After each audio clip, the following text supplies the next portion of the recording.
be successful. Okay. And finally, I just want to thank you guys. You guys are extremely supportive of law enforcement. I know that. We care for you a lot, and we care for your support. We couldn't do this without your trust and support. And so we, from the bottom of our heart, we thank you for everything that you've done to support us over the years. And we will continue to do everything that we can to earn your trust every day. Thank you.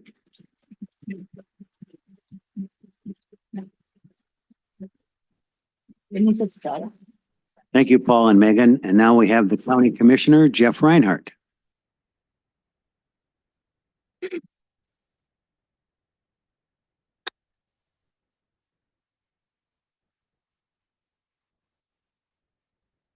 Yes, that's an older picture. Hair's a little grayer now. Bob, how long do you want me to talk? All right. I'm Jeff Reinhardt, County Commissioner for Anoka County. I represent District 3, and that's Linwood, Columbus, Lino Lake, Centerville, Circle Pines, the city of Lexington, and part of Blaine. So it's actually about a third of the county. I'm in my third term, but I've only been in office 4 years because there were some short terms on the front side. Prior to being a county commissioner, for those that don't know me, I was 20 years on the city council in Lino Lakes. 10 of those years, 5 terms as mayor. Actually, my dad was mayor when I was in high school. Never thought I'd do this stuff, but you know how that works out sometimes. I also have been in business for just about 40 years now. And so I think it's a nice mix of having that kind of experience in elected office and then owning your own business.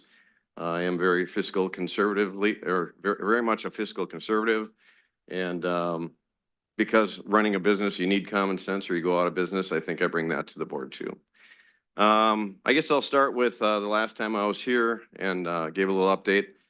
One of the things that I left with and had to find out, somebody asked about when the sheriff's office or when your public safety is offered by the sheriff's office and you're a township, that some of the tickets that are written are supposed to go back to the township.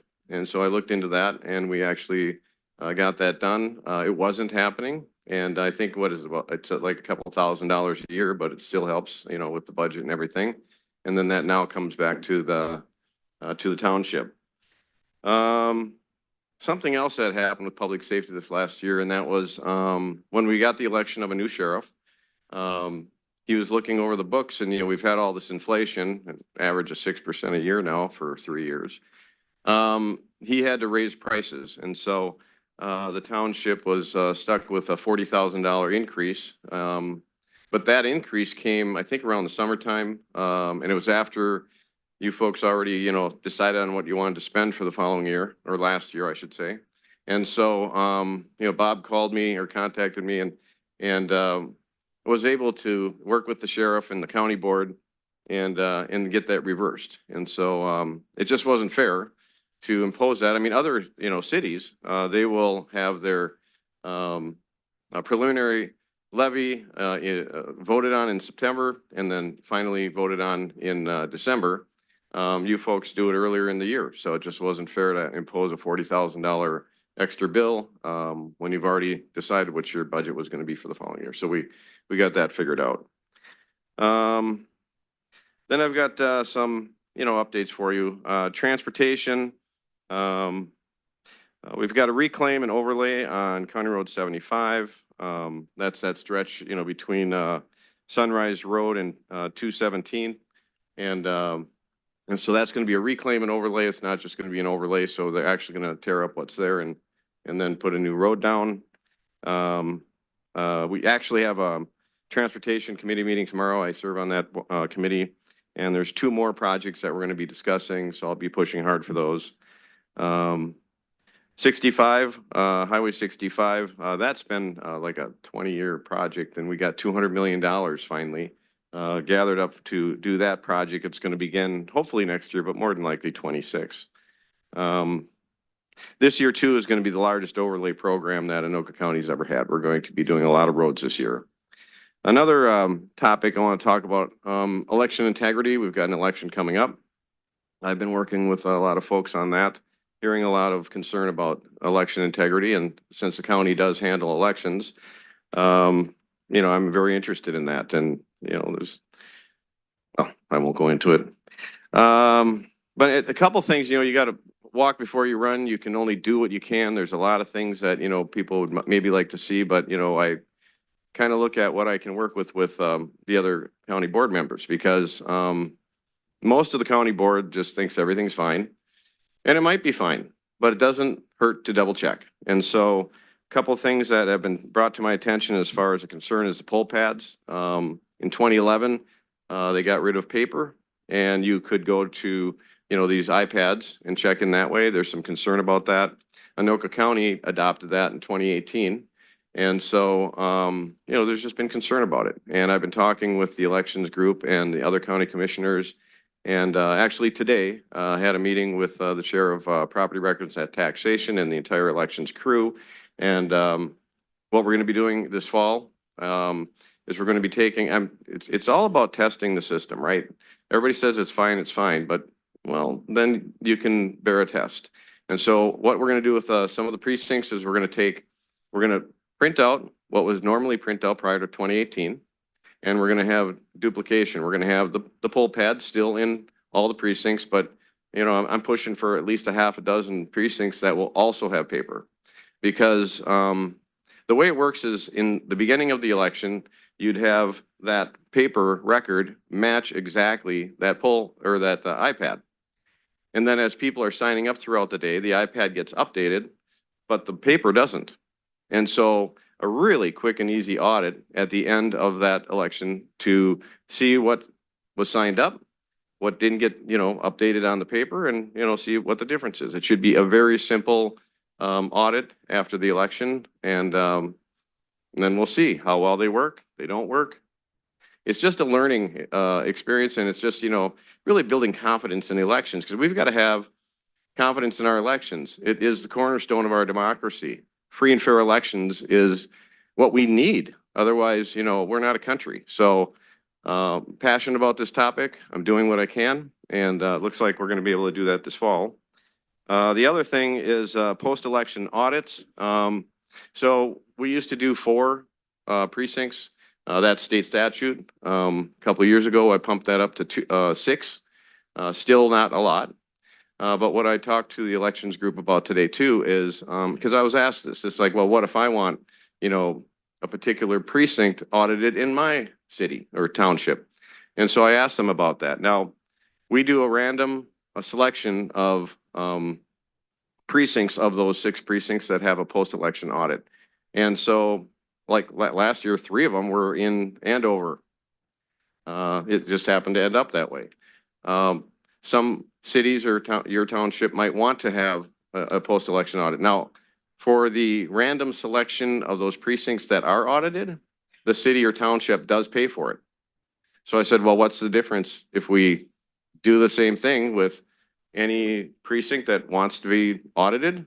The city or township still pays for it, and they bought into that. So I think we'll have a lot more post-election audits this time, and it'll be by random selection like the 6 that we have, and it'll be others that also want an audit. So it's not a bad thing. Let's see, got some I'm chair of parks, and so I'm able to get a lot done for you guys, and I have a little bit of a list. We will be conducting prairie management to the west of Island Lake and hazard ash removal that are next to the roads, parks, trails, picnic area, swimming beach, and Camp Sally. The school forest program partnership will continue with Linwood Elementary School. We visit their classrooms 3 times per year for various environmental education topics, with most of the programming in the Linwood School forest. In May, we'll be conducting a canoeing program on Linwood Lake. We will be conducting our Walk with the Naturalist program at Martin Island, Linwood Regional Park, on the morning of Saturday, June 22nd. We will be leading a Walk with the Naturalist session at Coon Lake County Park on the morning of Saturday, August 3rd. We also will be conducting an overnight camp at Camp Sally this summer that our naturalists will be leading. We're building this year a new joint parks, highway sheriff, maintenance support facility at Coon Lake County Park that will provide support services for Linwood Township. We will be replacing the boardwalk between Camp Sally and the island. That must be. Yeah. Within the next 2 years, and adding some natural community interpretive signs, highlighting the importance and benefits of this high quality wetland. I've seen that go into other parks. It's kind of cool. The Island Lake entrance road and parking lot will be paved. It's in our 5-year plan. I couldn't get exactly what year it's going to be done, but it's going to be done. Continue with aquatic invasive species monitoring and management program on Martin Island and Linwood Lakes.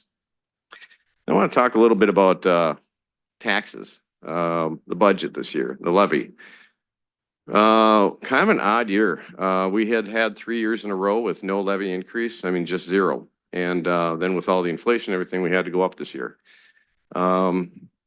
When I was mayor and, working with the Lino Lakes budget, you always find money to buy down I hate it when budgets and levies go like this, find a way to do this.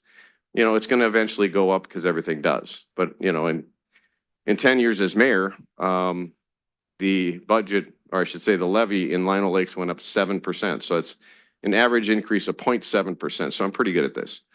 And this year I did find $13 million to buy down what looked to be a pretty substantial increase in the levy. But an odd thing happened. I had people saying we need to raise the levy 15%, 20%. And but I found a way to get down to 6%. There was $8 million that we put into the levy for this year, or I should say, wait, was it last year? And so Anoka County had found $8 million worth of extra revenues, and so they didn't do that, which dug us an $8 million hole for this year. They took the $8 million, they put it back into surplus, because that's where I get the dollars from. Anoka County creates a lot of surplus, and that's where I always get the extra dollars to keep taxes low and to buy down the next year's budget, is because inadvertently, people that budget are very conservative in their budgeting, because they don't want their elected officials to go, how come we're all out of whack? So there always is surplus. Where I find a lot of that surplus at the county is we have about 7 or 8%. It was in years past up to 12% vacancy of positions that were budgeted for.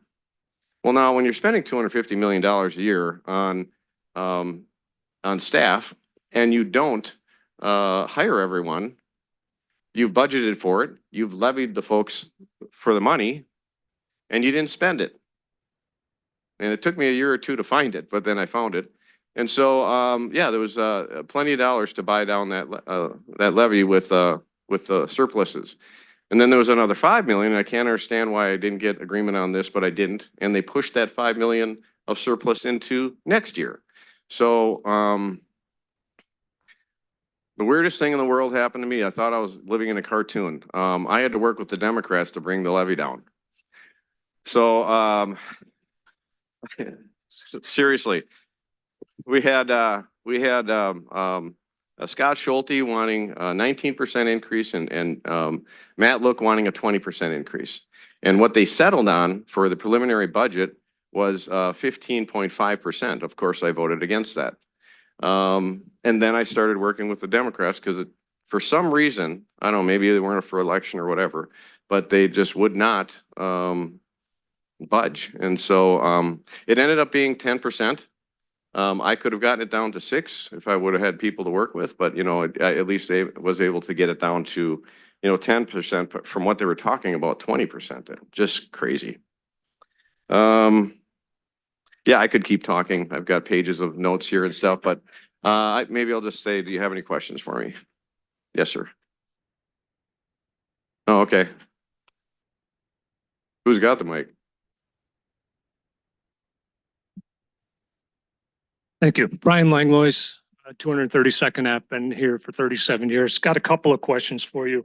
Okay. With respect to the roads and resurfacing, what are you doing to make the shoulders more bike and pedestrian friendly? The other question is unreasonable application of late season salt. The Hmm.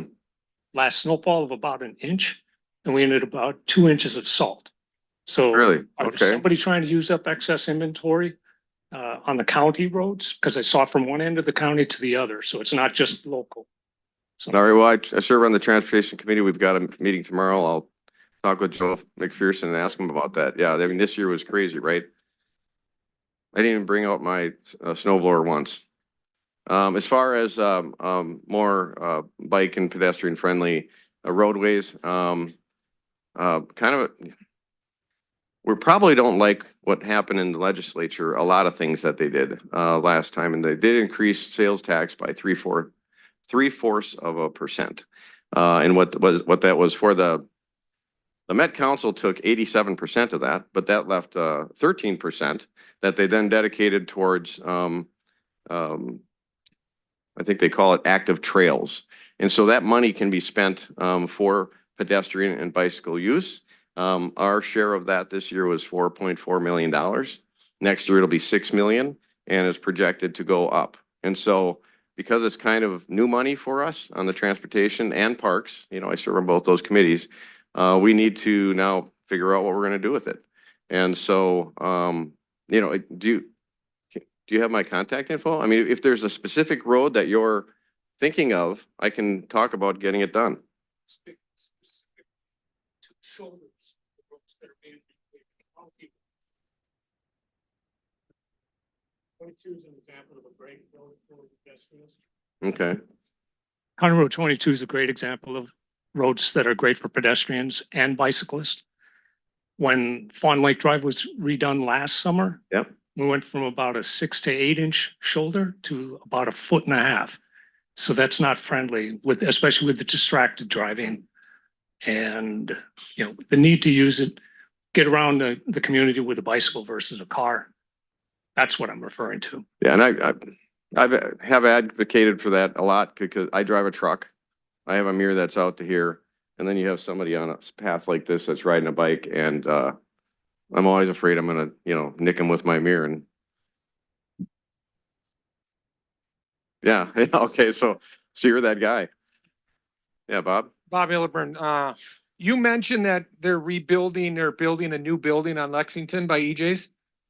Is that the one you mentioned, that county garage? Oh no, it's in Columbus. Okay, Yeah, well, yeah, it's Columbus, but Yeah. that's the one we talked about at the local government. yeah, it's a maintenance building, Okay. and it's the one that's falling apart. So to best of your knowledge, you mentioned that our fire station will be able to tap into the water? Yeah, so we looked into the cost of that, and it was tremendous. What it's being built with right now is 90 gallons per, would that be 90 gallons per minute? No, 90 gallons per second? Minute, okay. And to do that, it would have to be 250. And so that, and then now you need a new generator that needs to be beefed up that much bigger. And then so all the chain down the way of expense to allowing for that. The cost of the building itself is going to be like $440,000, I think, and that would have added like $350,000. So almost doubling the cost of the entire project, and so that's not going to happen because, you know, then we'd have to find it. What's that? Seems like a great investment though, doesn't it? If you can find the dollars, yeah, yeah, You're the man. yeah, yeah. Thanks, Bob. Any other questions? Okay, a couple things. I do want to mention, so the tax statements are coming out next week, I think it is. It's the blue form. It's the estimate for 25. And in there is going to be a lot of information about, you know, taxes and process and all that kind of stuff. A little bit more educational material than is typically seen, because, you know, we need to, you know, knowledge is power, right? I mean, you got to have that information. And then also with the next county newsletter that comes out, we've dedicated 5 pages for more information on that process and you know, just so people know. And of course, if you don't get your answers, then, you know, contact me. Anything else? All right. Well, thanks, everybody. And please do contact me if you need anything. Thank you, Jeff. And now from the fire department, Fire Chief Daryl Bowman, please.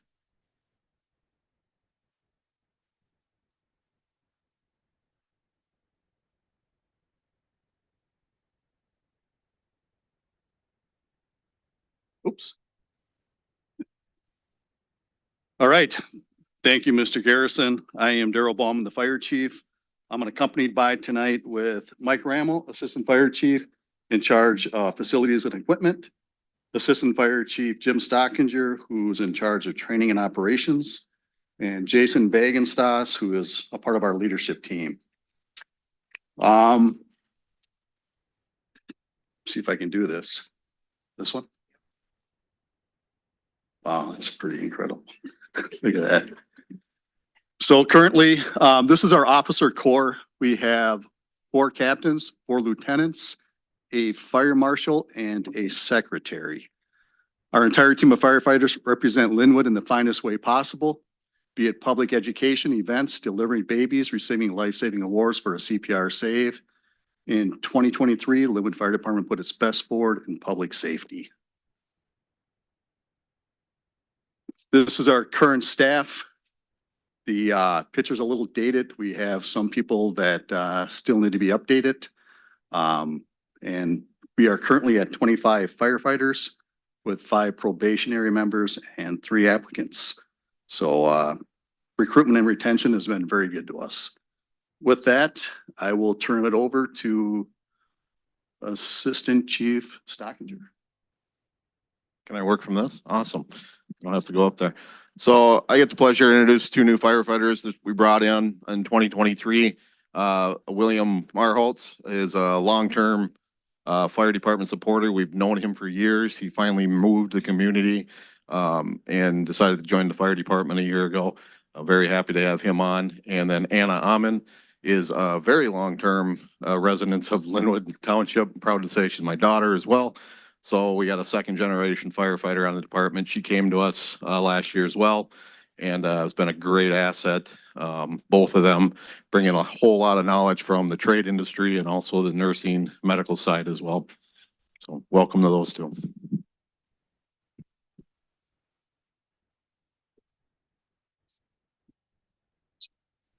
Me again? Yep. And for 2024, we did have a couple of retirements, which Chief Ram will talk about in a minute here. But we always need to replace firefighters. Some of us are definitely aging out, and we're happy to bring on 5 new members this year. They began their process in January and will continue the process of probationary firefighters through June and then on to their fire training towards the end of the year. A couple of them did come to us with previous experience, which we always like to rob from other communities and get the benefits from the ones they lost.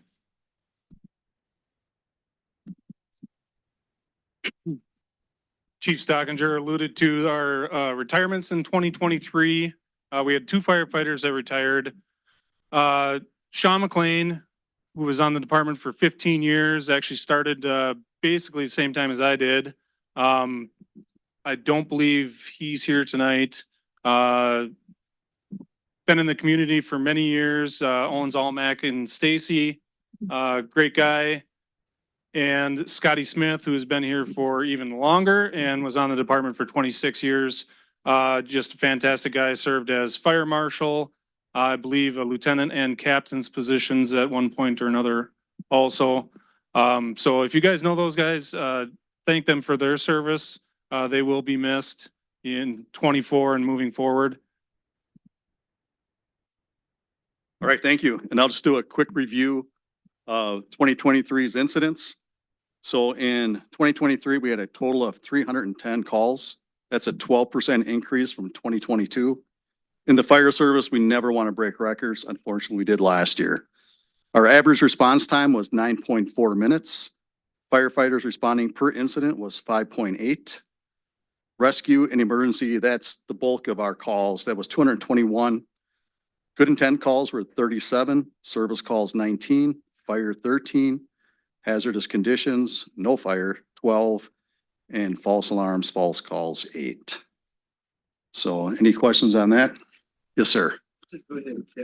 A good intent call can range from helping, a dog in distress, to, yes, smoke alarms, smoke detectors, anything along that line. So a deer on the lake, yes. So, any other questions? Hearing none, we'll keep moving on. This is Assistant Chief Bramwell. 2023, we were able to get 2 grants during the year. The first of which was called the Compeer Grant. It was in the amount of $4,000. We used that towards 2 aluminum drafting feet. Basically, the drafting feet are what we put into our drop tanks since we don't have water towers around here. We have to bring our own water with. 1,000 times better than the very heavy and cumbersome steel drafting feet that we were using. And then the strainer, which is basically a flotation suction so that we can pull water from our many lakes that we have here. We actually just did it this last year, not with that strainer, but in East Bethel on a mutual aid, we were actually drafting directly out of Coon Lake to supply for a house fire. So huge assets both for the Compeer grant, which afforded us $4,000 for that. And then the second, we have started to update our wildland turnout gear. Most of it's been around since long before me. We purchased 13 sets with the VFA grant, which was in the amount of $10,000. It was a matching grant. So we are on our way to outfitting everybody or updating our wildland gear. And that was a big chunk of it. Any questions on those? We try and get those grants anytime we can, but there are only so many of them, you know, and it's kind of a lottery to whether you get them or not. So.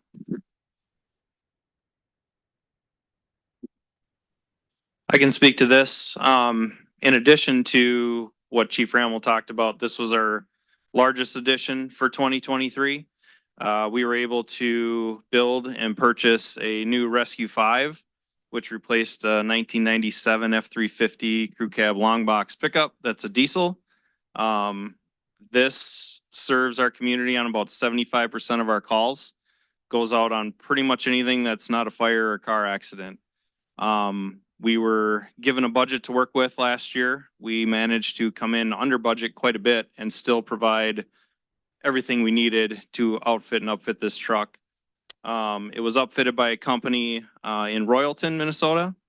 They actually got it done in almost record time. We gave them till the end of the year and we got it in October.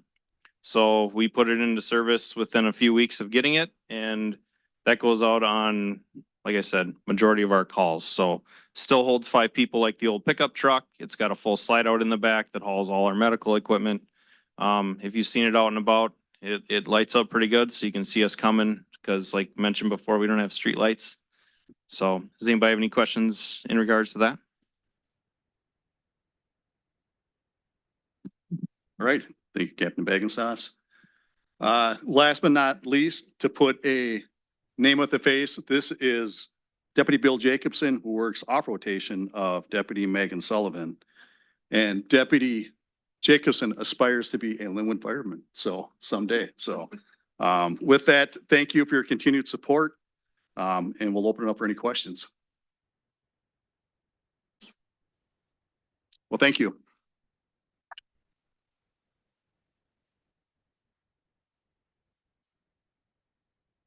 Thank you, Fireman. Okay, now for the Planning and Zoning Chairman, we have the excellent Chairman, Joe Dolphy.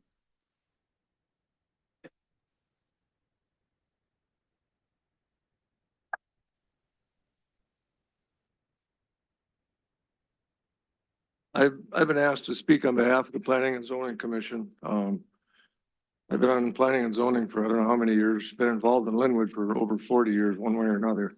What Planning and Zoning Commission is charged with, is responsibilities, is reviewing proposed plats, ordinance changes, ordinance amendments, new ordinances, trying to put together plans for the future of Linwood, long-term future.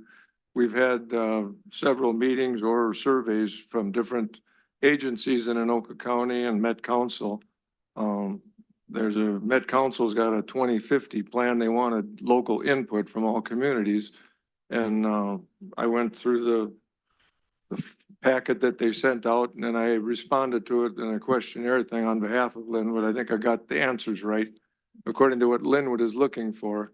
Planning and zoning, several issues that we've dealt with in the or looked into in the last year is, well, there's been some interest in senior housing, possibly multiple unit dwellings. Some of the representatives from the county, we're looking at higher density housing, which means smaller lots possibly for Linwood. That's something that we would have to change a bunch of our ordinances in order to accomplish that. I don't know if the residents of Linwood are interested in that. We have our 2.5 acre minimum right now for lot sizes. Been that way for 40 years and or more, but they're looking at making more affordable housing. And again, we've got to look into whether that's feasible for Linwood. More input from the residents that live here and want to live here will help us formulate future ordinances to accomplish this and make it work for the people that live here now and the ones that want to move in. Again, I've lived here since 1965, seen a lot of changes in Linwood, seen it go from a rural community to a semi-urban area. And the more people you get, the more problems you get. Another item that's coming up in the next few meetings in that is chickens, roosters, whatever, fowl. There's been several issues regarding that. The office gets complaints about different things. And when they become an issue that we don't have an ordinance that directly addresses, they charge the planning commission with trying to formulate ordinances to deal with that. And that's kind of what we're starting to do with the chickens, roosters, livestock, that type of a thing. Again, in the future of Linwood, it's kind of in your hands. I mean, if you show up at planning and zoning meetings and represent, you know, your neighborhood, your own wishes or whatever, it's, you know, we always get this attitude of not my backyard. And that's when we hear the most complaints about. But we have to make it fit everybody that's going to live here. And that's what we're doing our darndest to do. There is 7 members on the Planning and Zoning Commission and 1 alternate. Right now, we are in need of an alternate. So anybody that's interested in serving on planning and zoning now or in the future, put a letter of interest into the town hall. And like I say, the more input, the better. You don't have to be a planning and zoning member to participate. But again, there's public notices about public hearings that come up, any hot topics. It's usually on the website in one form or another. The township does a good job of keeping that website pretty current on things. But like I say, there's a 2050 plan. We went through the Met Council's thing for 2040 about 10 years ago. And now they're looking at a 2050 plan for what we would like, what they want the metropolitan area to look like, and how do we want Linwood to look by that time, and what changes have to be made. Some of the concerns that higher density housing and different things would bring in is the infrastructure. We don't have city water. We don't have city sewer or anything. Do we want that? Right now, we're developing in a pattern that is sustainable because of the 2.5 acre minimum. We can stick with that type of development, basically kind of watch for developers' pressure because they all want to squeeze as much out of the land as they can. If you, the residents, want to keep it more rural, we can do that. But if we're not going to do that, it's going to take a major change in our infrastructure. So just please keep aware of what goes on around the community. And again, anybody interested in serving on planning and zoning, we had several retirement or resignations in the last year. And the reserves stepped up into those positions, but we have an opening for alternate member. So, okay. Any questions? Yes, Laura. Laura Herman, been here 44 years. Could you expand a little bit on your multi-dwelling that you mentioned? Is that inclusive of single dwelling, I'm not single, but like senior housing, or what was your, Well, can you expand senior a little housing bit? and part of it, multiple dwelling and be apartment type things, duplexes, quad homes, this type of thing. Our ordinances aren't set up for that as far as how to handle details of it. We'd have to modify or create new ordinances in order to deal with that type of thing. If an area is planned for that type of development, there's a thing they call planned unit development, which basically concentrates the housing in one portion of, say, a 20-acre parcel and leaves the rest of it open for open space. Then you still accomplish your density goals. And that's a concept that we could get into, but we at this time don't have that built into our ordinances. And So you don't have land that you could build those things on, or you don't have builders, or? there's land around that could be built on in that way. The one thing that I have said for years and that the township needs to get into the zoning and zone property for business or multifamily dwelling prior to getting eaten up by 2.5 acre lots. If we have a concept that we want to do in a certain area, the township can rezone that property and reserve it for just that type of development. We need to have the foresight in order to get that before things happen that we lose control of it. So is that a conversation that you are bringing up in your planning and zoning? I It's mean, been brought up and it'll be brought up a lot more in the near future just because of the concerns, for one thing, on the senior housing and then the multi-unit dwelling. And, well, since I kind of do a lot at the senior center, there are many that have to move away. And they probably lived here longer than I have, and they love the community. I know sometimes that can be maybe a heated discussion about it, but we've paid taxes here, we've lived here, we still want to stay here. And if there is something that you can proceed on getting that ordinance that you need in order to make it happen, I think the sooner the better. well, that's, again, we're looking towards that. We've had an interest in the senior housing.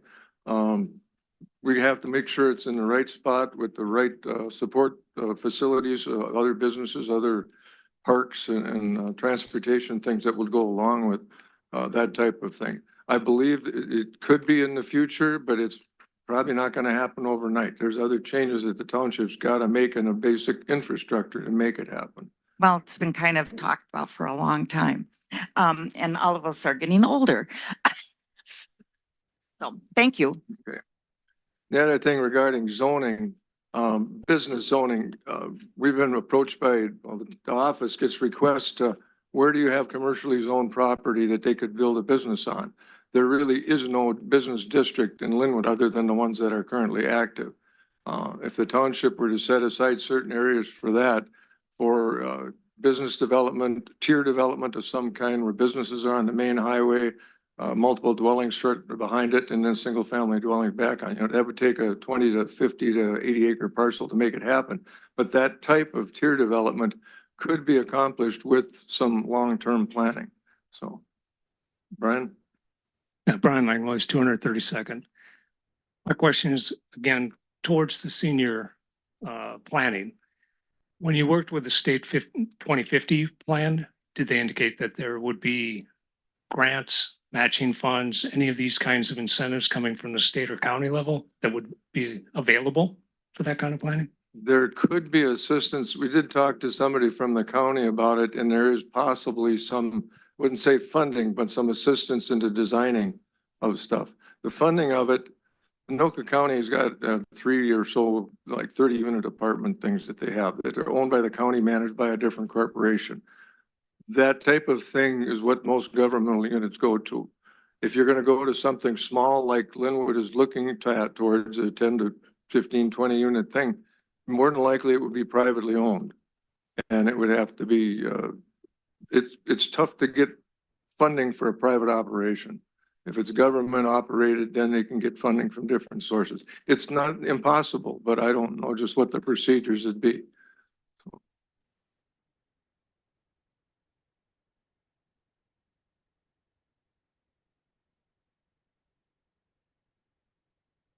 When you're looking at the 2050 with the Met Council and deciding which way you want to go with that, what's the way that people should vocalize whether they want Linwood to go that way or not go that way? So that the town board and planning and zoning understands kind of where the community wants to go. Do you want people showing up to the meetings, voicing that? Do you want them calling in?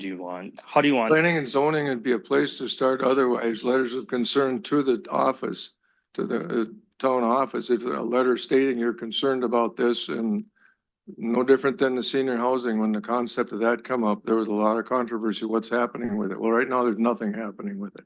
We're looking into doing something with senior housing in the future, but right now, there's nothing in the works. We're gonna be working on, I'm sure, but again, we have to work on our ordinances and our policies here in order to make it happen. So as far as where to put the push on it, you could bring it to planning and zoning. Planning and zoning works on ordinances at the direction of the town board. If the board wants us to look into modifying or creating an ordinance, then we can look into it and try to establish something to put together a plan, have the public hearings on it, get the public input during that time, and then present a proposal to the town board. But there's many steps that have to go through before it ever really gets to the board. There's more than one public hearing, I'm sure, involved with the whole thing, but that's the concept thing that I think we need to look at in Linwood. And again, we have no procedure right now to do that, whether it's planned unit development or zoning stuff, but we have to establish zoning districts that can make this type of thing happen in Linwood. That's probably the start of it. What if there's enough people that don't say want Linwood to go that way?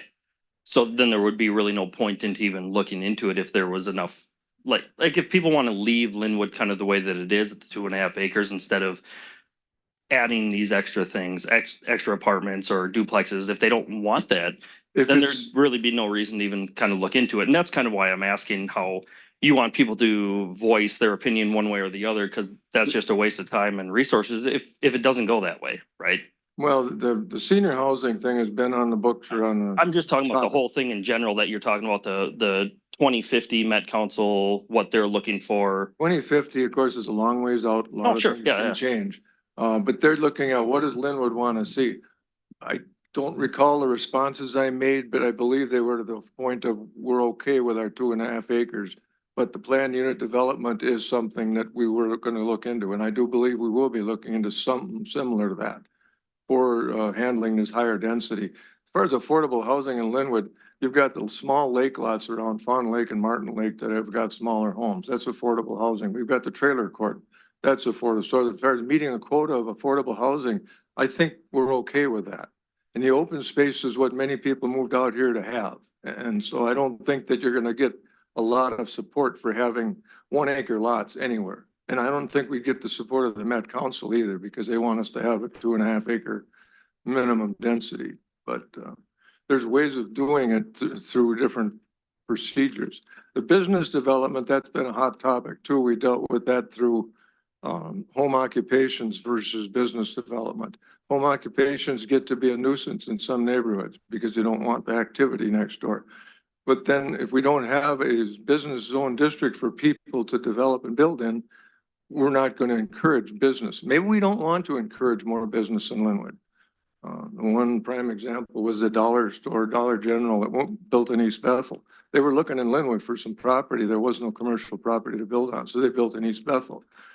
Big box stores aren't going to come out here. We don't have the highway traffic. We don't have that. It's going to be smaller businesses that will be created, if any.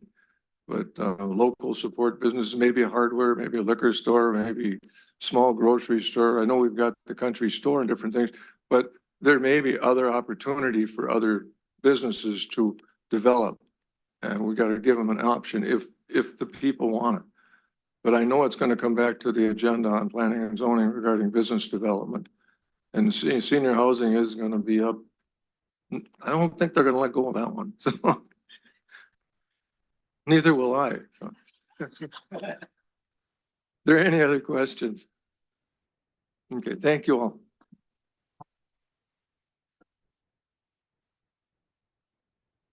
Thank you, Joe. Now for the parks, Carrie Ledke, please.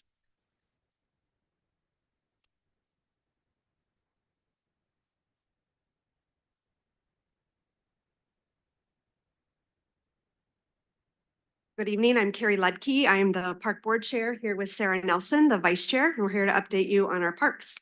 If you don't know, we have 16 parks in Linwood. 11 of them are developed and 5 of them are undeveloped. We actually did quite a few things in our parks last year. We added some equipment, new equipment, which we're very excited about. We added a swing set at Alquist Park. There had been one many years ago and then it had been removed, so we were able to get that put back in place. We added a sit and spin at Four Seasons Park, which is the one right here behind the town hall. And we added a slide at Betcher, which we had gotten a lot of requests for over the years. So we were very happy to be able to put that in. We also extended the footprint of Betcher a little bit to get that slide in. So we added some mulch there. And then we had some overflow mulch that we put in at Playful Shadows. One of the most exciting things though that we did last year is we got a new warming house. And if you don't know, the warming house is actually, again, right behind us, across from the recycle center. And it's a shared building. 2/3 of it's for the recycle center and the other third is for the warming house.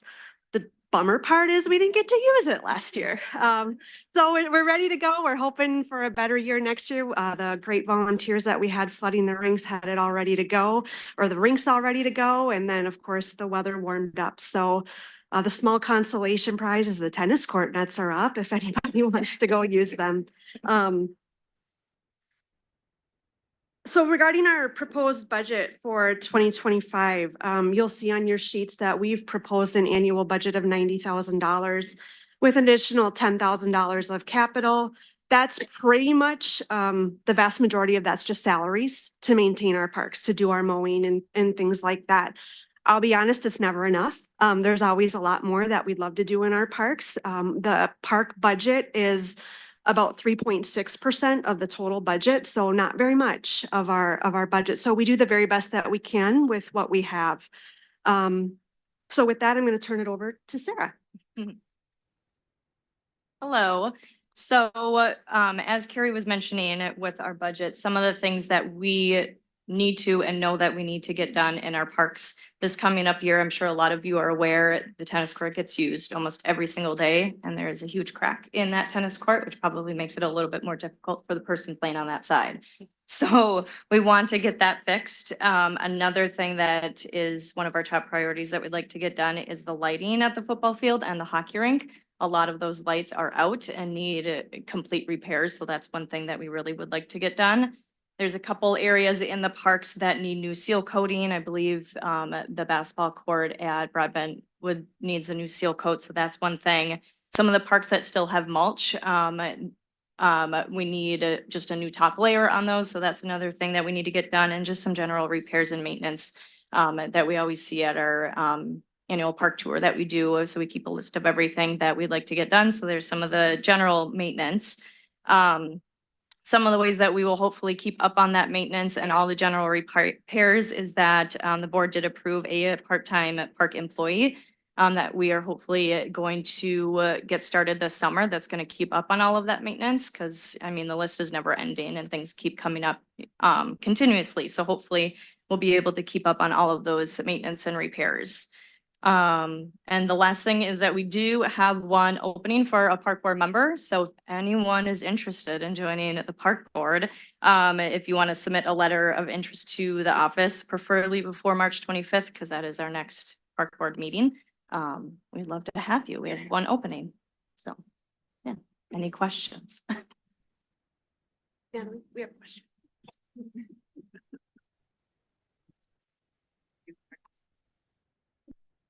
I'm Ruben Brown, live over here. I have a question about your park. You guys have the cell phone tower out there in the park right out here? At Broadbent across the street. Yeah, are they gonna tear that down or what? I have no idea. Anybody know? Bob says no. Bob says no, I don't know. Thank you. Other questions? No? All right, well, please feel free to reach out to us anytime. If you do have questions, we'd love to have you at our meetings. If you have ideas, we're always open to trying to make our parks the best that we can. We think it's a huge asset that we have here in Linwood. So thank you.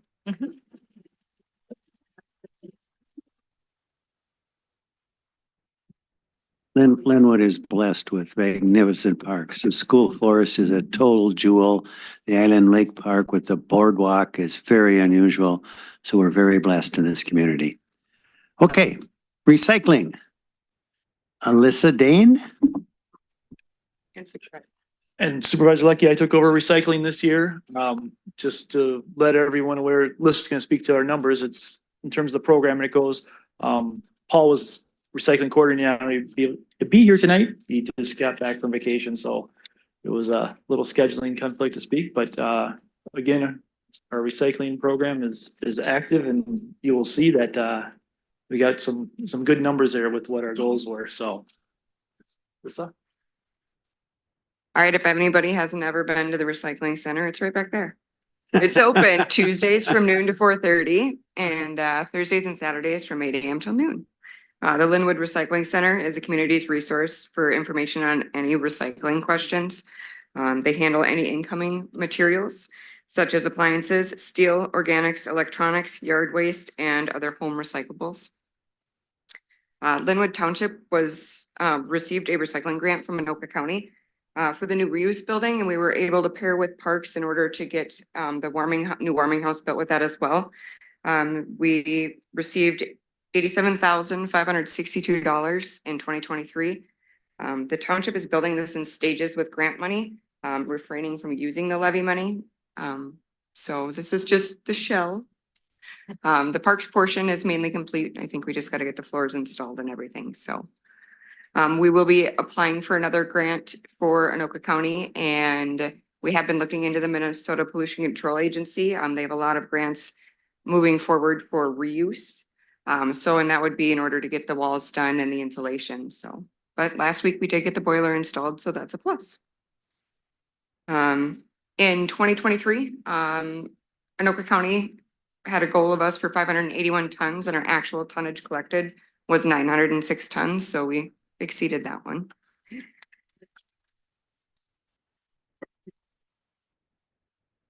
And for more information on the recycling, and sometimes it is closed on holiday weekends, so that is reflected on our website. And also feel free to grab the 2024 recycling guide on your way out. We printed plenty for you. That's all I have on that.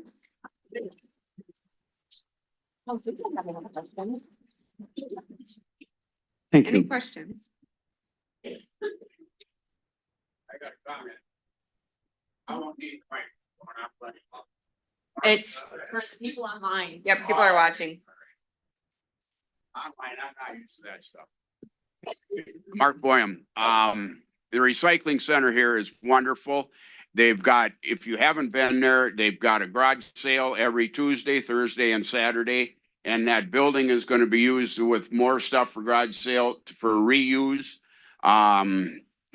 They take dang near anything without half of the pay of a lot of people, a lot of different places. Paul does an excellent job. One of the guys I work with at church brings a lot of stuff here, and they do wonderful. I was down in Mesa, Arizona for a month and a half, and I read in a paper that the place that we stayed at, Mesa alone, the town of Mesa, the city, is a suburb of Phoenix, is bigger than Minneapolis, St. Louis, or Miami. And they don't recycle at all. None. They gave it up over 2 years ago. So, hey, I was here today, this afternoon, right just before I walked in here and gave all my recycles here. So use it. It's a good thing. Come and check it out. Thank you.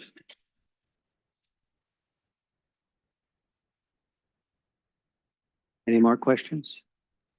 Our recycling is absolutely fantastic. Okay, roads. John Olson.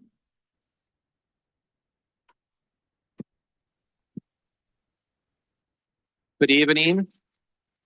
Not a lot of people are clapping for Road and Bridge, are they? All right, so I'm going to present Road and Bridge. I'm one of the newer supervisors. I just started into my second year here. So I appreciate everybody putting me in here. It's been challenging, but it's been also rewarding.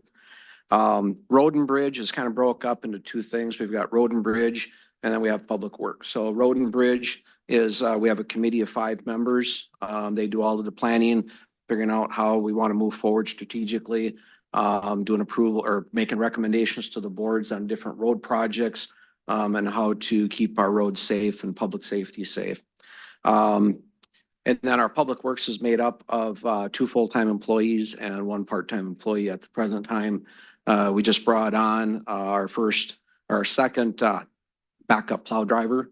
So we're trying to add a few more plow drivers for backups in the winter so that we're not shorthanded.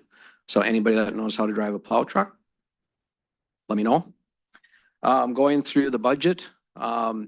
So the operating budget is the top section there.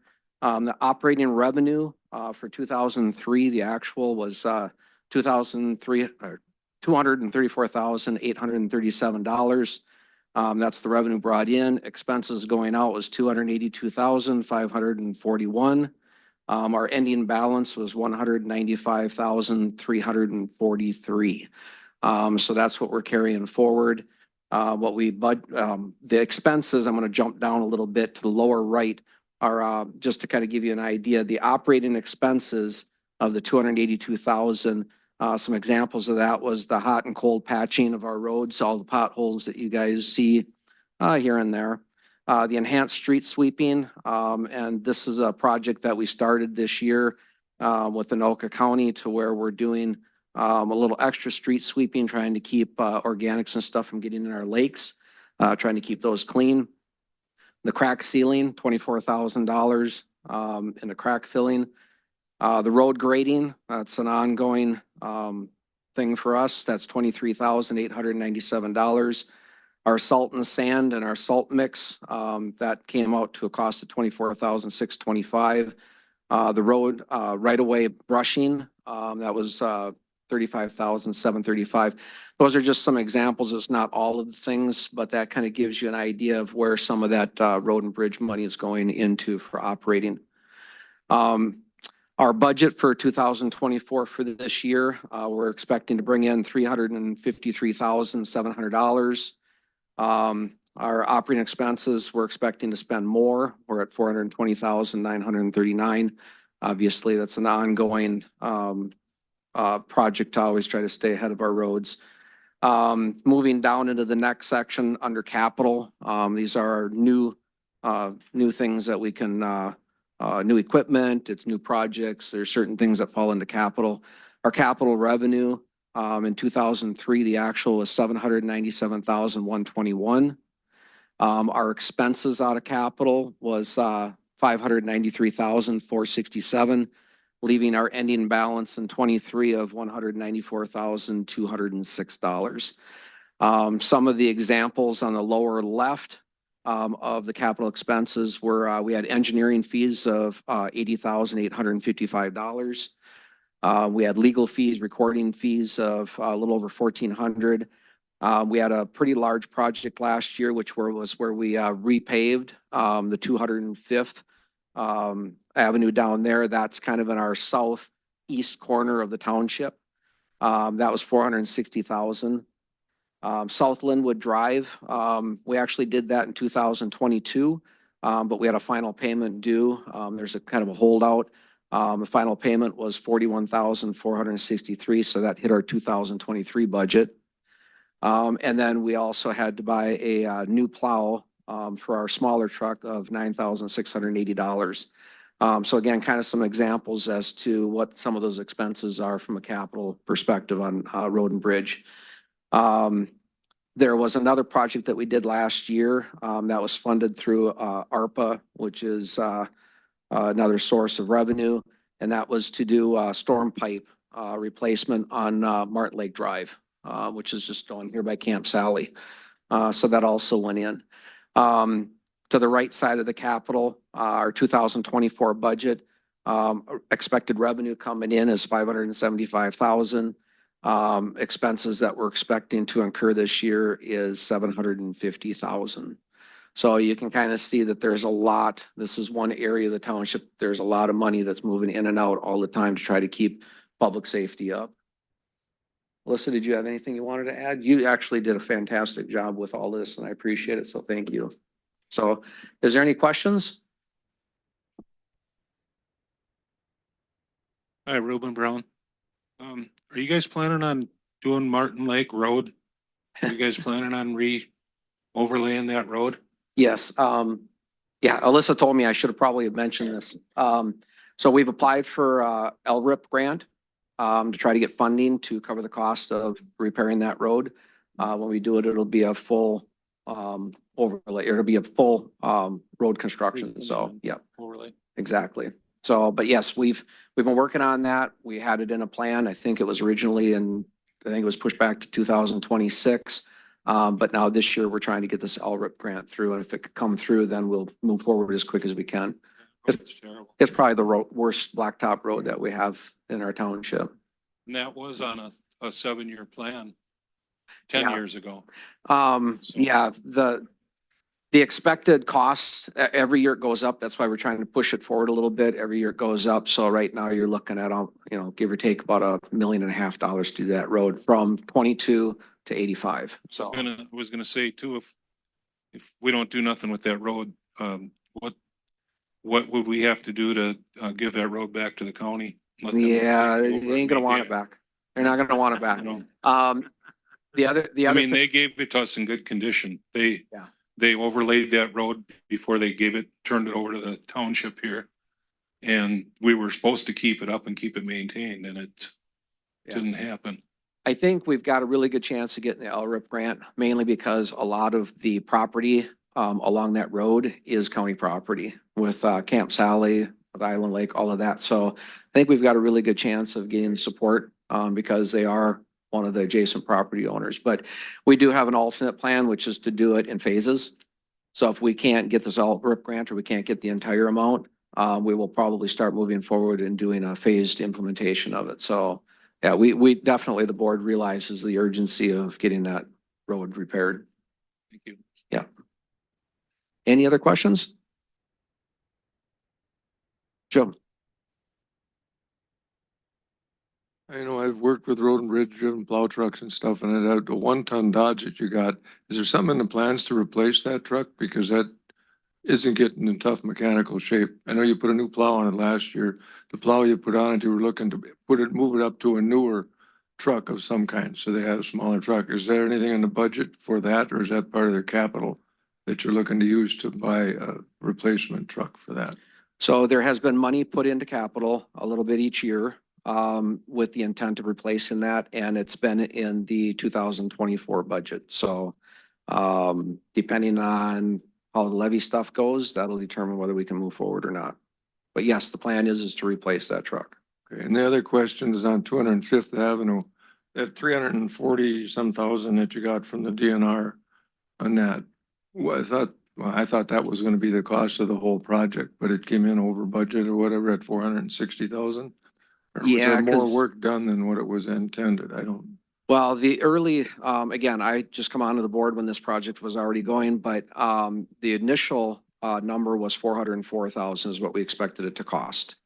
And that's what we were expecting to bear the brunt of. And then it wasn't until the last minute that grant came through.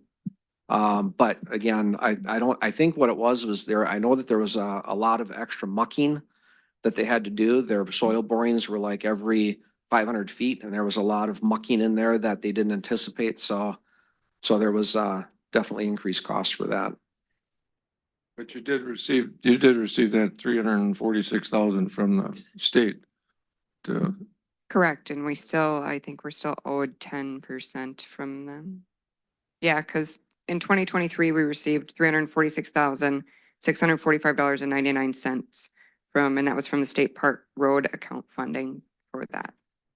So there still might be some more funding coming in to finish that project. Correct, Okay. and it would be the So that'll final help- reimbursement. Okay, I'll help offset some of the cost. Okay, thank you. Anybody else? Oh.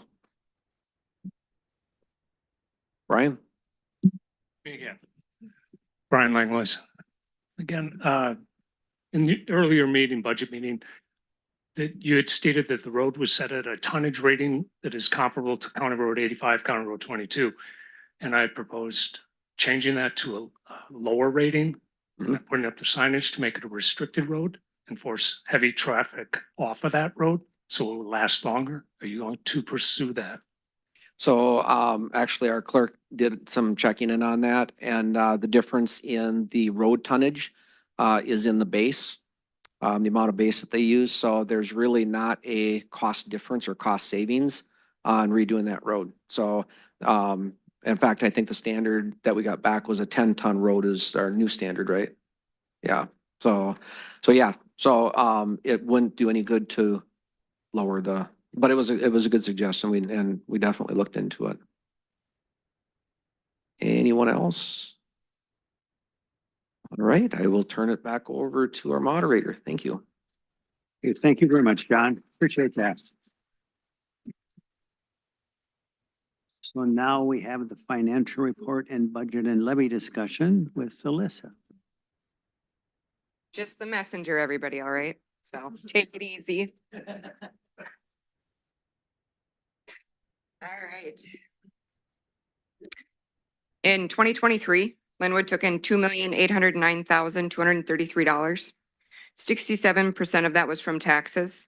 This is not just levy money. So it is composed of cable TV franchise taxes.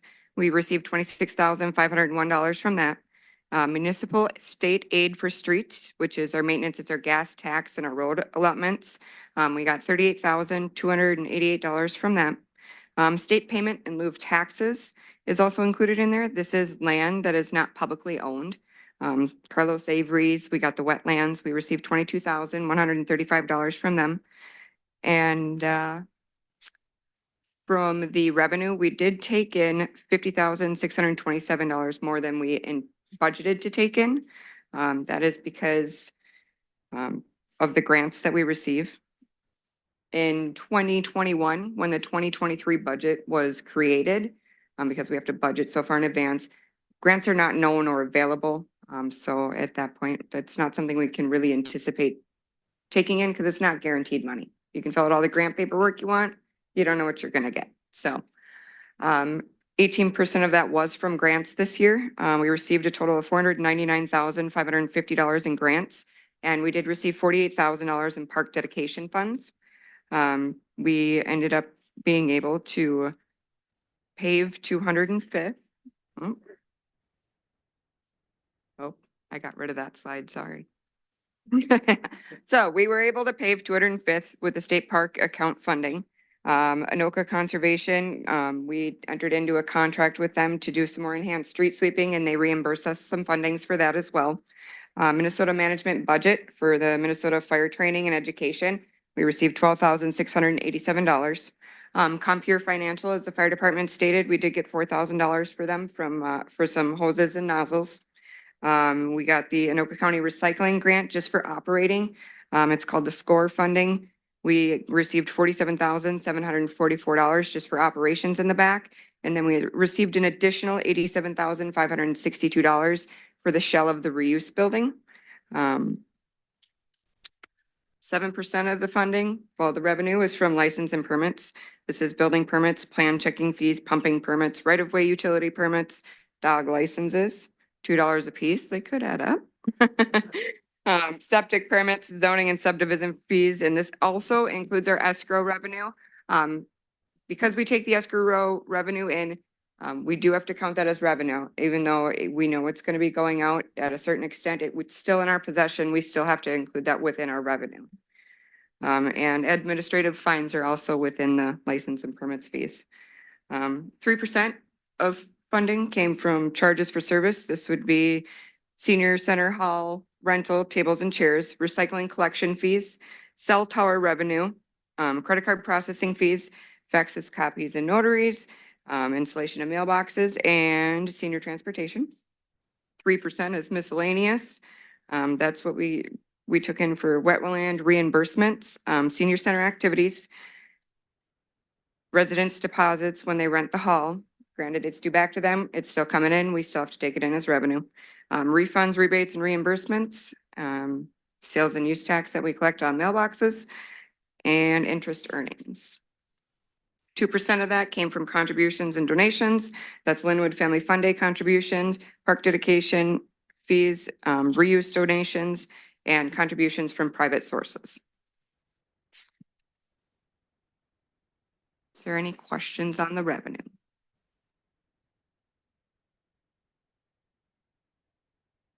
Well, you're ready. All right, we will move on to the disbursements for 2023. The township went over on the disbursements by $306,663.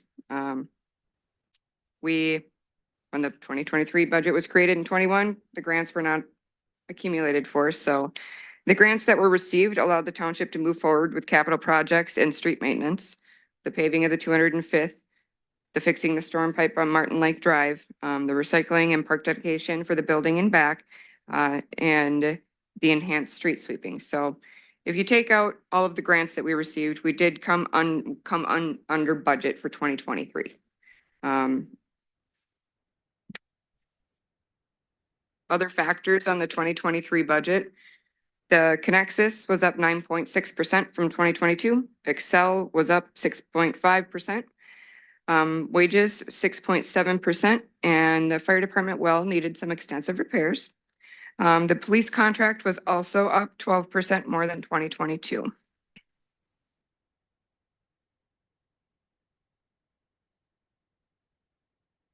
The insurance premiums are rising every year. I'm sure it's probably not just for us in general. From 2022 to 2023, the premiums increased by 32% for the township.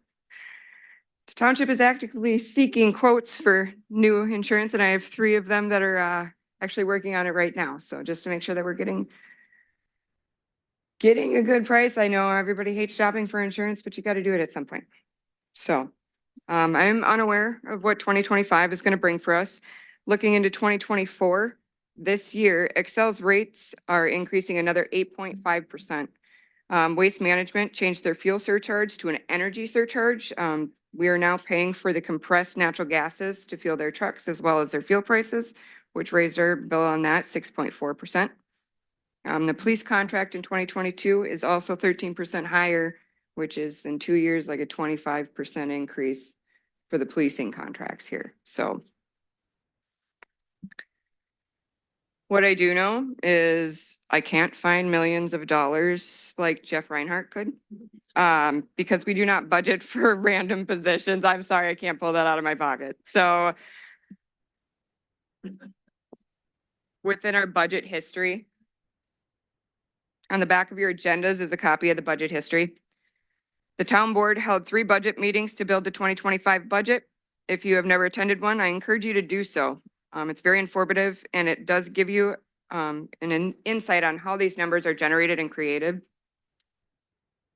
The increase for 2025 operating budget is mainly due to utilities, insurance, wages, the rise in public safety costs. Like I stated, in 2 years, the policing contract went up 26%. So projected to be $350,000 for policing in the township.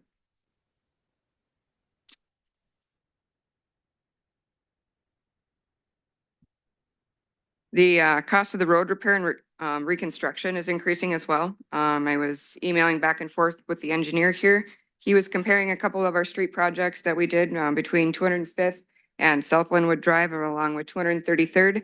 And in order to pave 1 mile, the township's range is from 580,000 to 924,000. The reasoning for the wide range is South Linwood needed curbing, gutters, storm and sewer. And 205th needed a lot of corrections for the mucking. Like John had stated, they were doing soil borings nonstop. So I mean, talking about infrastructure, South Linwood Drive, you want to make sure that base is good. So it's gonna hit or miss where we're going to do roads and how much it's gonna cost us. But in general, Martin Lake Drive is not looking cheap. So the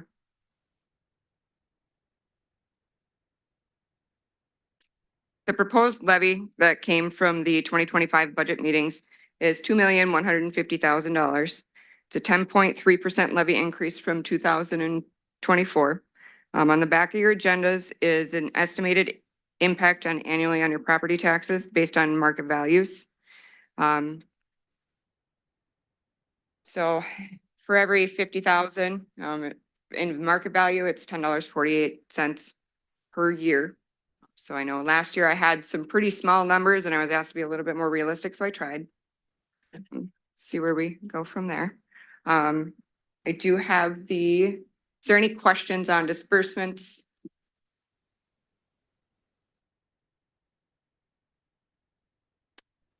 Nobody likes me.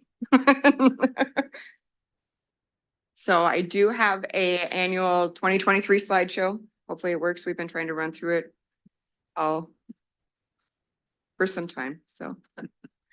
Just an annual review of what 2023 looks like and what the township has done and done throughout the community.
That was 2023 year in review, right?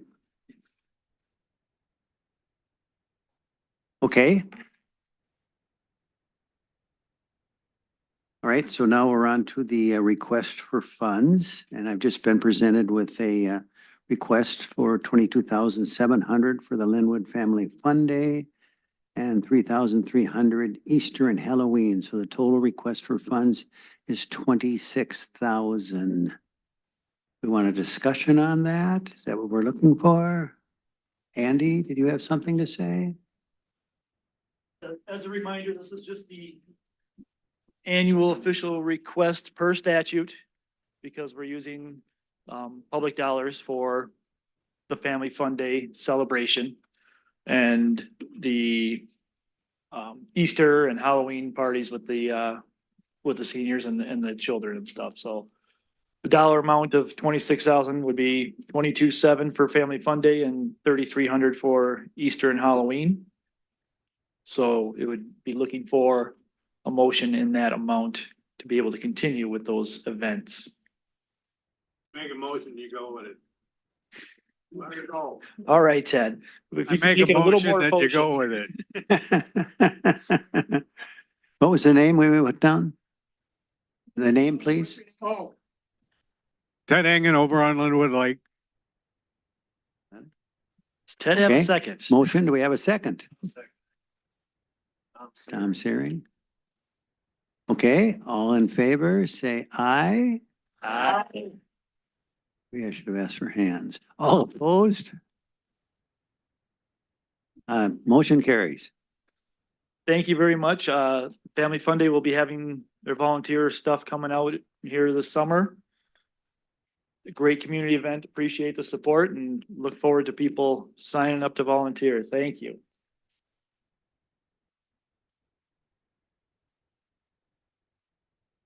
Okay, we have a few more requests. In that last motion, then there was also an additional $1,000 for recognition of service for retirees, volunteers, and or special service efforts. So I would need a motion to accept that, $1,000. Can I hear a motion? Ted Engen. Okay, we got it. We had it Ted over- Engen, and Sandy Lathrop as well. got it seconded. So we got it seconded. All in favor? All opposed? Okay, motion carries. Right, and then we've got another one. Authorization to spend up to $250 for health, social, and recreational services. Do we need a better explanation of what that is?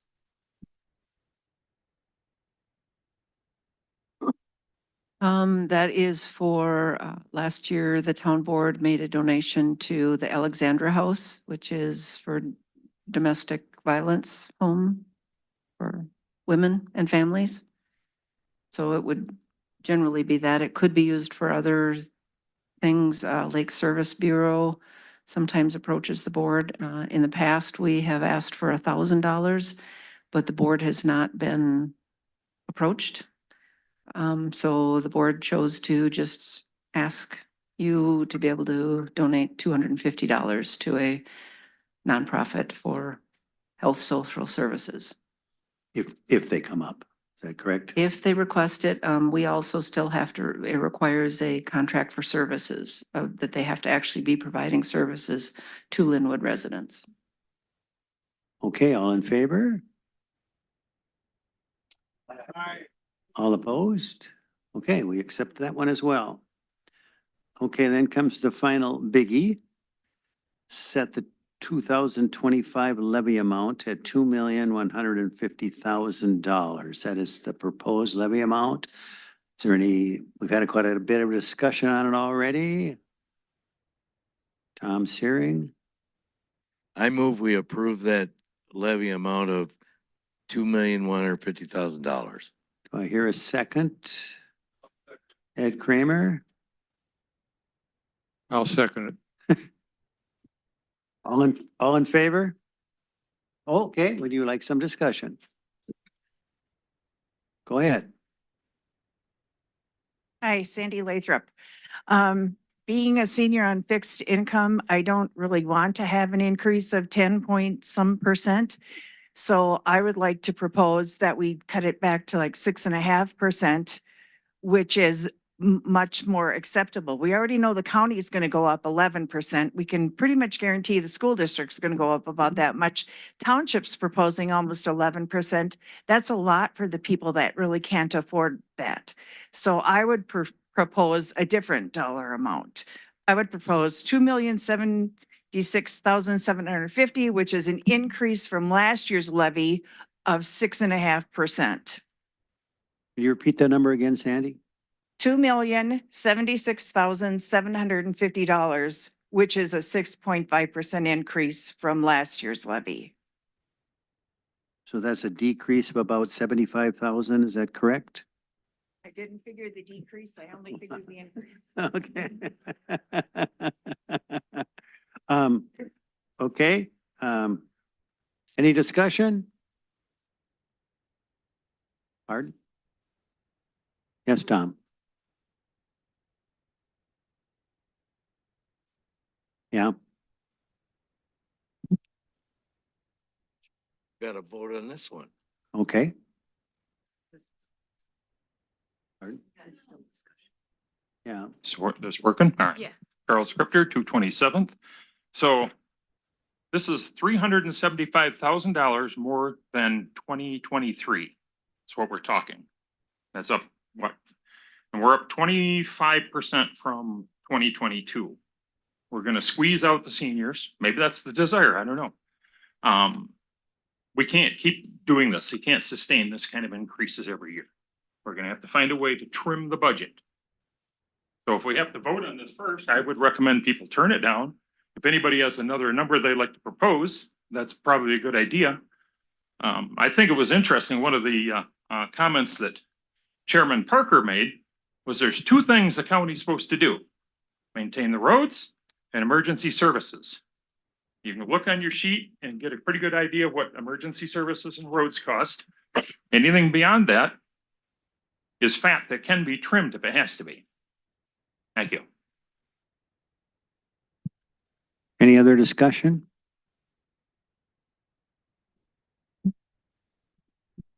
Becky Frigo, a point of order mostly. If there is a suggestion for a different budget amount, certainly the first one can be amended. Correct. So then I would vote on the first one and see if it's, okay. Okay, so the motion on the floor was for the $2,150,000 and was seconded. So all in favor, please say aye. Let's do their hands on this one. Let's raise our hands on this one. The motion that was on the floor was the levy amount, $2,150,000. That was proposed and seconded. So now we'll vote by hands. All in favor?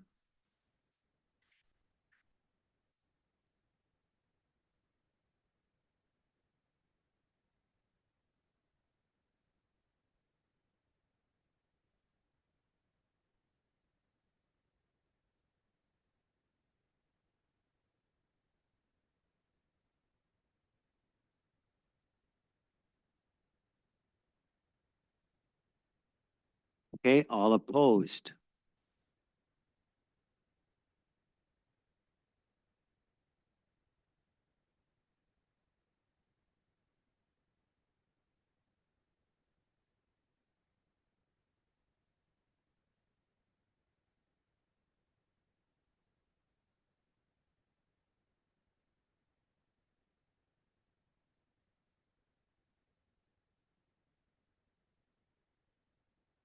What kind of numbers did you come up with?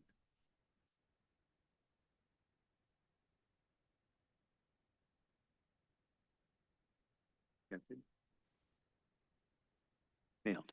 Okay, that particular motion failed. The vote was 39 for the motion, 44 against. Okay, so now we had a second motion on the floor. Okay. Do we have a second motion? Okay, Second motion. I'd like to motion for 2 million even. okay, now there's a motion on the floor for 2 million even. Do I have a second to that motion?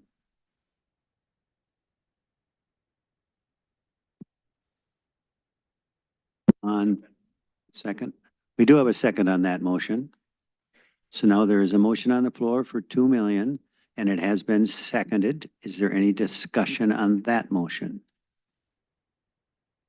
Okay, seeing no discussion, I will ask for a all in favor. Please raise your hand.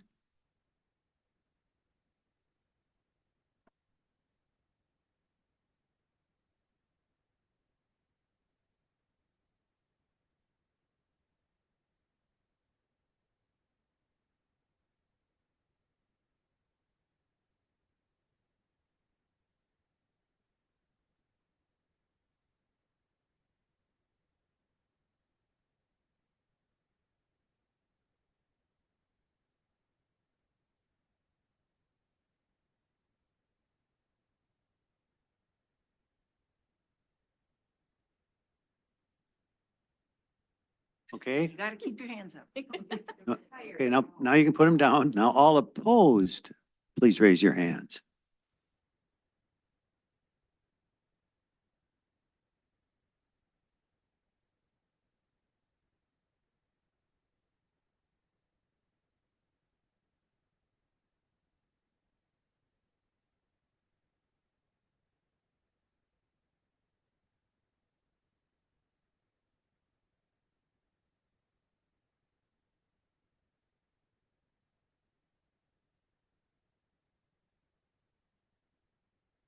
That failed as well.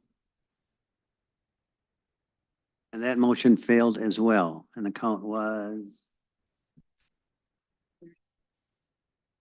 38 against, 33 for. Okay, so now we've had a motion on the floor for 2,150,000, which did not pass, and we've had a motion for 2 million, which did not pass. I would assume that means we want someone in the middle? I make a motion, the levy be put at $2,076,750. Okay, so now we have a motion from Sandy Lathrop. Do I hear a second? Okay, we got a, Sorry. okay, we get a question. Tom? Eh, Okay, so now we're gonna vote on $2,076,750, correct? I got something to say. Okay, go ahead, question. You can discuss it. This isn't, oh, there it is. Just curious. We're coming up with this number, after they've dug into this that most of us probably didn't sit in on. What are we gonna cut out if we're gonna lower this down? Something's gonna sacrifice. Somebody's gonna have to say what it's gonna be. And most of us didn't sit in on those budget meetings, I'm assuming. So if we're gonna lower it down and everyone's gonna vote on lowering it down, someone needs to start saying what we're cutting and everyone's gotta be okay with it. Yes, sir. Tom Searing. That's why we elect the town board. They make decisions like that.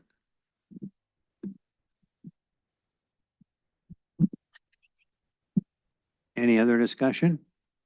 So we're basically lowering the proposed budget by approximately $75,000. Sandy Lathrop? I'm just reiterating what Tom said. It isn't up to us to determine where the budget cuts go. We can say it, but they don't have to listen. The town board supervisors get to determine what to do with the money. We determine how much money they get to have. They get to determine where they're gonna cut and what gets spent.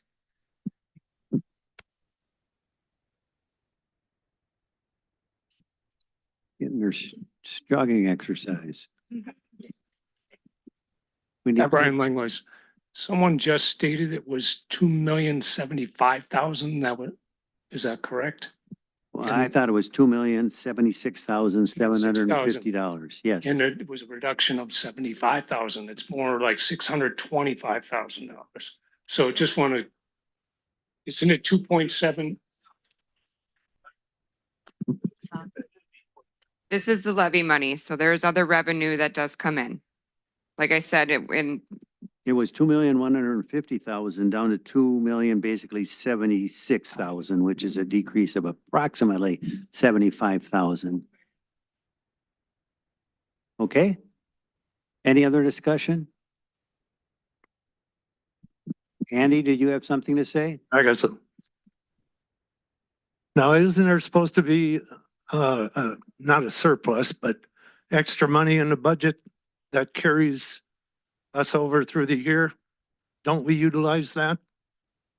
I would like a council member to answer that. There's a couple of them in front of me. Anybody want to answer that? Is that- So when we receive levy payments, they come in July and December. So when we end our year, we need to make sure we have enough, at least half in our budget in order to continue to move forward with that money. So that's not just one lump sum payment. And let me tell you, not everybody pays their taxes, so we don't always get what we're supposed to be getting. So there's always going to be that carryover in order to carry them other funds until we receive our next levy payments.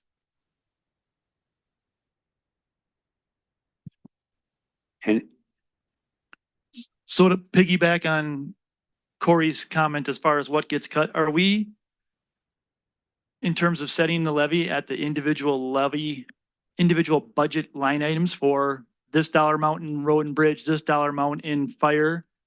And then therefore, we're just setting a dollar amount overall?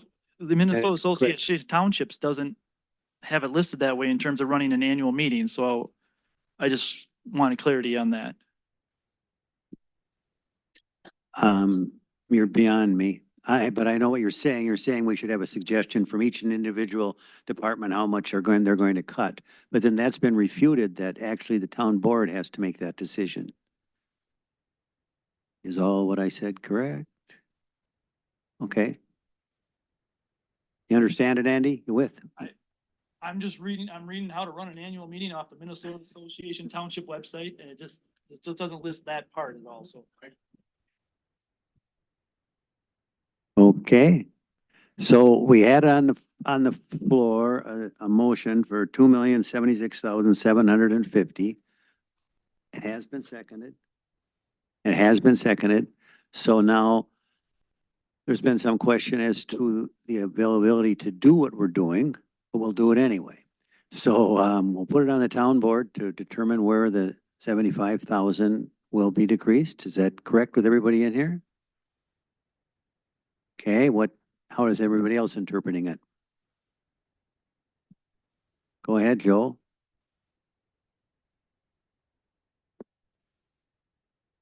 People have at this annual meeting is to set the total annual levy. That's it. Beyond that, the decisions are made by the people we elected. And I don't know where he's reading in the township manual, but all it's ever been is we have the power to set the levy. From there, they work out the budget numbers and make it work. Okay, there's been a motion on the floor. It has been seconded for $2,076,750. All in favor?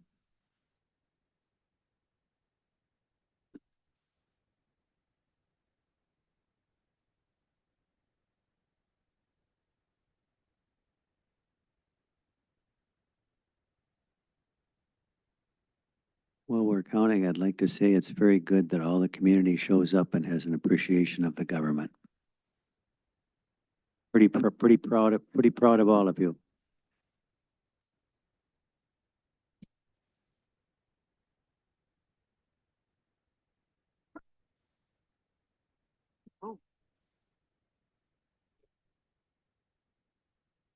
I had a couple of these. Yep, yeah, so did I. Okay, put your hands down. I know it's going to carry, but all opposed.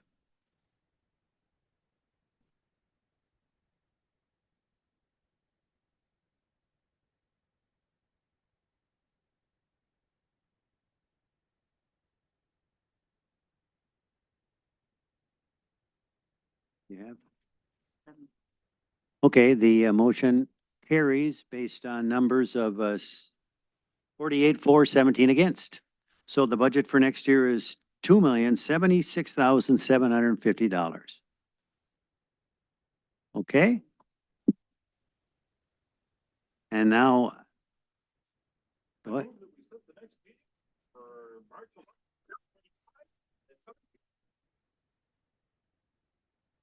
a motion on the floor. Is it seconded? Seconded? All in favor? Did you have a comment from the last motion? Yeah, before the meeting ended, I have a question. Yes. And what would the citizens of Linwood have to do to change the town clerk's position from appointed to elected? Good question. Does anybody here know the answer to that question?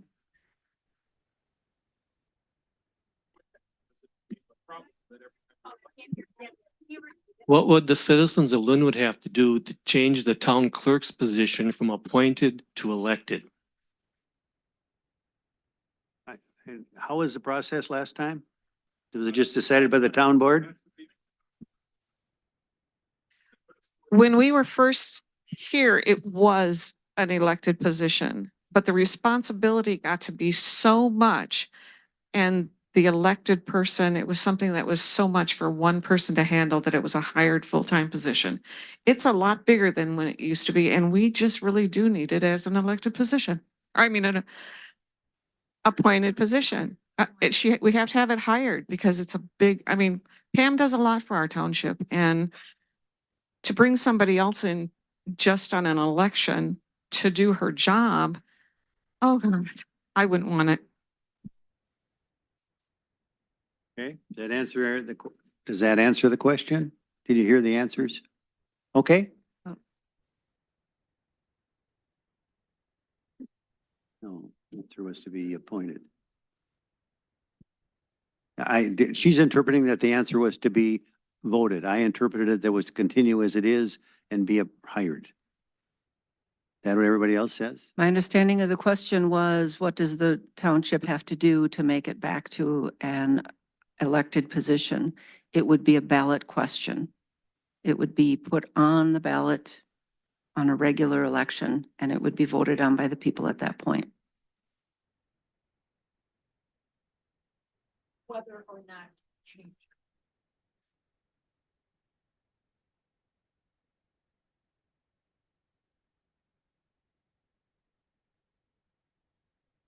Go ahead. Before we leave here, I just like to say I'm Bob Milliburn, and if you watch Facebook, I'm a terrible person. I'm corrupt. I don't know. I think I'm part of the mafia or something.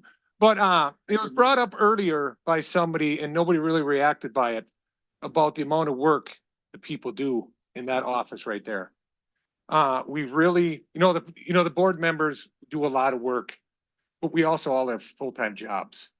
The people who work in this office, the people who plow roads, they do an incredible job. I can honestly say, I don't think they hit one mailbox this year. Is that right? So they're incredible. They deal with people coming to the window saying way more stuff than this group wants to hear. They get phone calls, they get degraded. I've sat in on phone calls, but I just want to thank this group for what they do.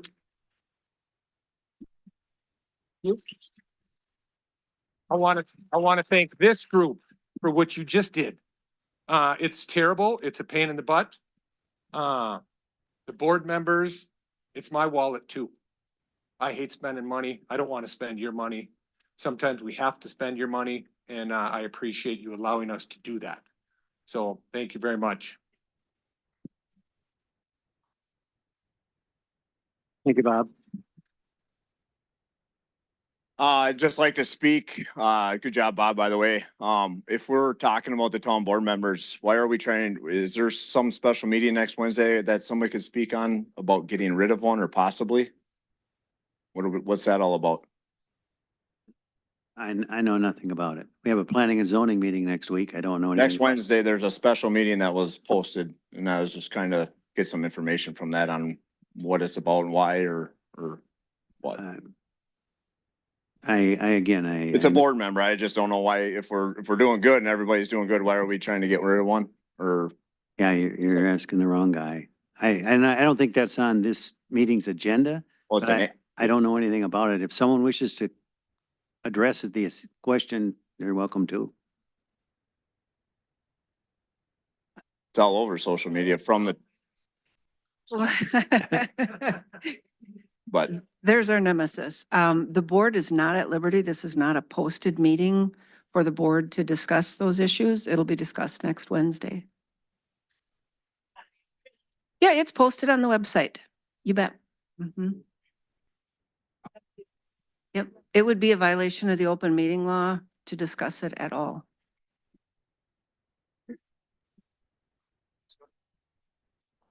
Here now, are we now ready to adjourn?